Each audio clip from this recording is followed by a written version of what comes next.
Hola hola YouTube guys, apa kabarnya teman-teman semua?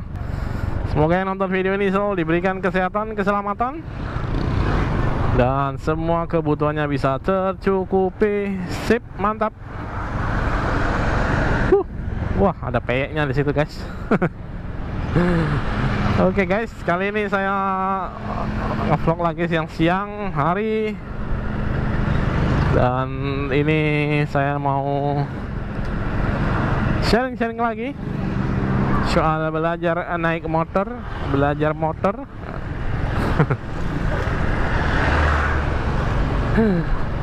Yang sering juga ditanyakan oleh teman-teman di kolom komentar YouTube saya. Jadi buat teman-teman yang baru nonton video ini, baru ketemu channel ini dan mau belajar, aduh, asap bakaran ikan bakarnya itu sedap. Ya, jadi yang mau belajar motor, masih pemula, pengen belajar motor, itu bisa nonton di playlist belajar motor metik di channel ini, Forhes. Terus itu dari pemula sampai bisa lancar dan aman berkendara di jalan raya. Kalau teman-teman mau lihat saya ngajarin pemula, kalau yang tadi kan tutorialnya ya, dari yang pemula sampai lancar, sampai bisa. Kalau yang mau nonton saya ngajarin pemula, saya ngajarin pemula langsung, itu ada di playlist tutoring. Jadi tinggal nonton aja di situ gimana saya cara ngajarin pemula dari awal step-stepnya. Terus ada juga yang sampai ke jalan raya belajarnya. Oke, dan ya di video kali ini saya akan menjawab pertanyaan yang sering ditanyakan lagi oleh teman-teman semua. Ini adalah tentang berhenti, tentang mengereman ya, pastinya ya. Jadi mengereman di kecepatan tinggi terutama, ini yang sering juga ditanyakan. Pengereman di kecepatan tinggi. Seharusnya sih dia udah ini ya, udah pernah lihat ya. Beberapa kejadian ketika kecepatan tinggi dan ngerem itu biasanya terperosok alias jatuh. Bisa nonton di YouTube juga, banyak video kompilasi-kompilasi orang speeding, terus speeding doang atau speeding sama cornering, terus dia kaget kali ya, ada kendaraan dari arah berlawanan, terus dia kaget, terus dia lakukan pengereman dan ya kalau di kecepatan tinggi di atas 60 km per jam pastinya akan terperosok alias bannya slip, alias bannya nggak nyengkram si aspal, apalagi kalau sambil cornering, sambil rebah-rebah gitu ya. Cuman sedikit bagian bannya yang menempel di aspal. Nah, kalau di posisinya juga di tengah gitu ya, posisinya di tengah, nggak miring-miring, itu juga bahkan di posisi tengah juga sulit dilakukan pengereman. Jadi kalau teman-teman berpikir ngebut terus, ya ngebut aja gitu. Nanti kalau berhenti ya tinggal ngerem ya pasti berhenti gitu. Itu cuman ada di film-film India saja teman-teman, atau di film-film nggak tahu yang kekinian ya, sinetron Indonesia kekinian saya nggak pernah nonton. Ya itu cuman ada di film-film lah, cuman ada di sinetron aja yang berhenti seperti itu ya. Bahkan kalau di dunia nyata yang lebih profesional, pembalap gitu ya masalahnya, teman-teman kan juga sering lihat pembalap ya jatuh saat melakukan pengereman di kecepatan tinggi. Jadi saran saya, solusinya gimana bang? Jadi bang, ya solusinya kalau kamu ngebut ya kamu tahu resiko yang akan dihadapi ya.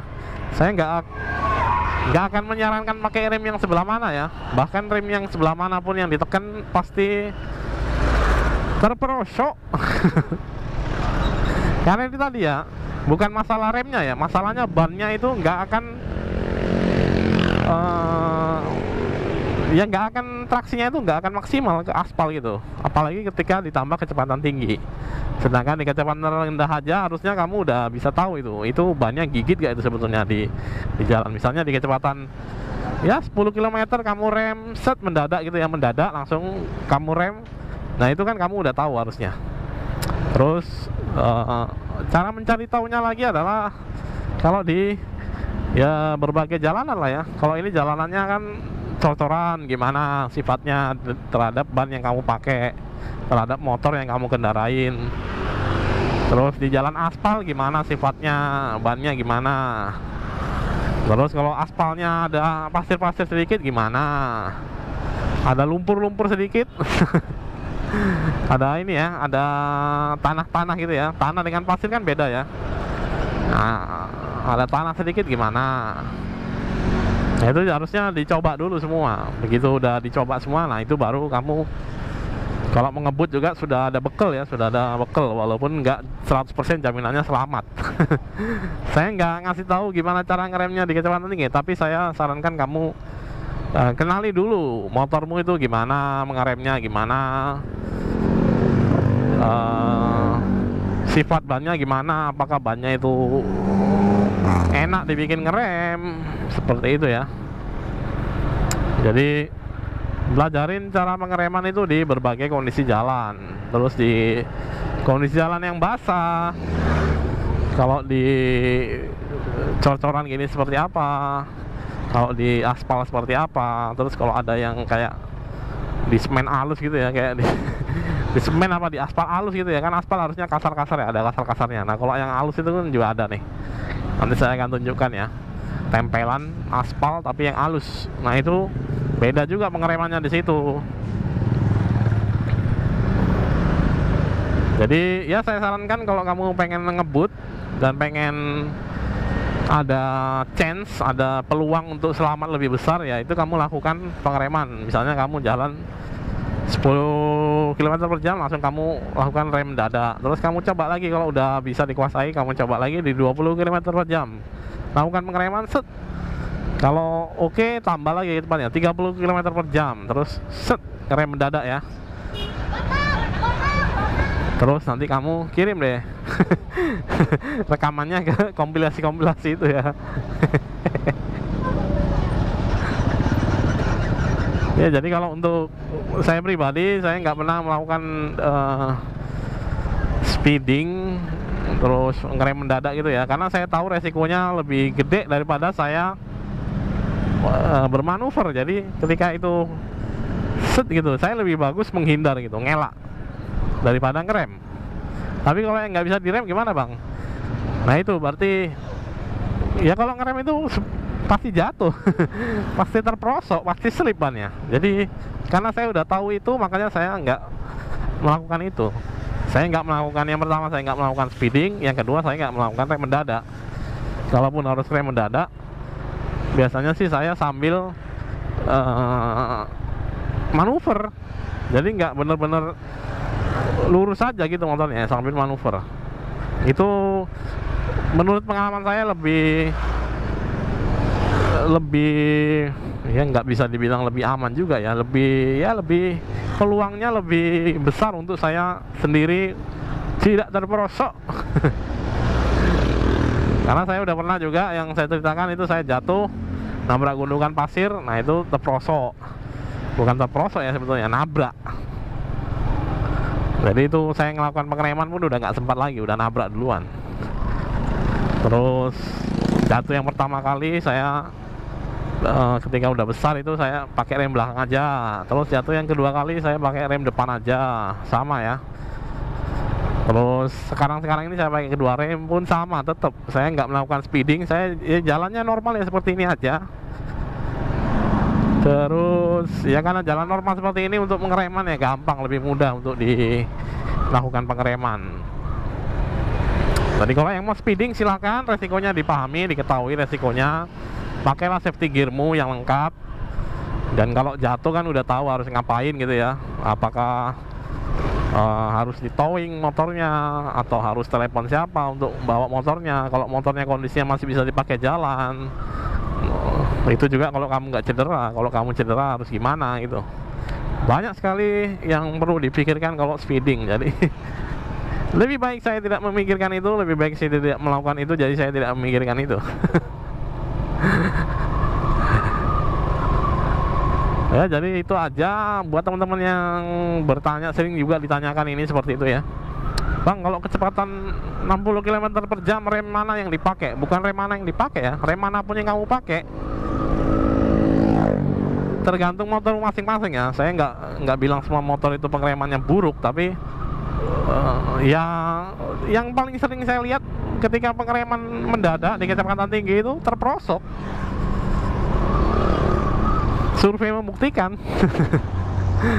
Bukan katanya ya, memang saya udah ngelihat banyak sekali rekaman video kalau lagi naik motor kecepatan tinggi terus ngerem itu biasanya terperosok. Ngerem karena kaget tiba-tiba ada orang nyebrang, atau ngerem kaget tiba-tiba ada orang mau putar balik, gitu sama aja sebetulnya.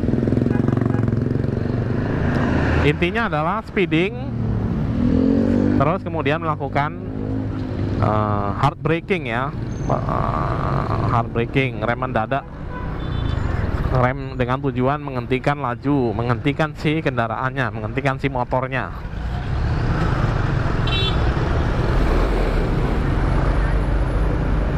Ya, jadi seperti itu aja sih saran saya, jangan ngebut. Terus kalau ya pengen ngebut sekali-sekali boleh, dipahami resikonya, terus bisa dicoba latihan yang seperti saya bilang tadi ya. 10 km berhenti, 20 km berhenti, 30 km berhenti, 40 km berhenti.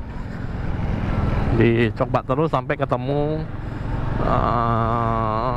yang benar-benar, wah ini batasnya saya kayaknya ngebutnya di sekian gitu, baru nanti teman-teman bisa tahu gitu ya. Oh, ternyata saya kalau ngerem mendadak di kecepatan sekian itu masih bisa, terus kalau udah di kecepatan sekian udah nggak bisa. Jadi seperti itu aja. Semoga selamat selalu di jalanan, karena di jalanan ini adalah salah satu penyebab kematian terbesar. Jadi harus hati-hati ketika di jalan, apapun kondisinya, apapun situasinya, yang penting hati-hati di jalan.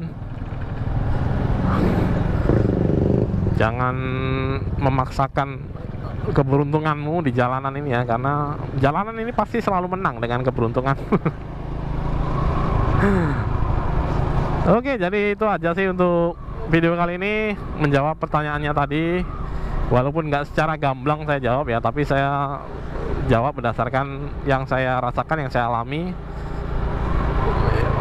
yang saya lihat juga. Oke, demikian dulu untuk video kali. Terima kasih sudah menonton. Jorge sign out. Salam makan, bye bye.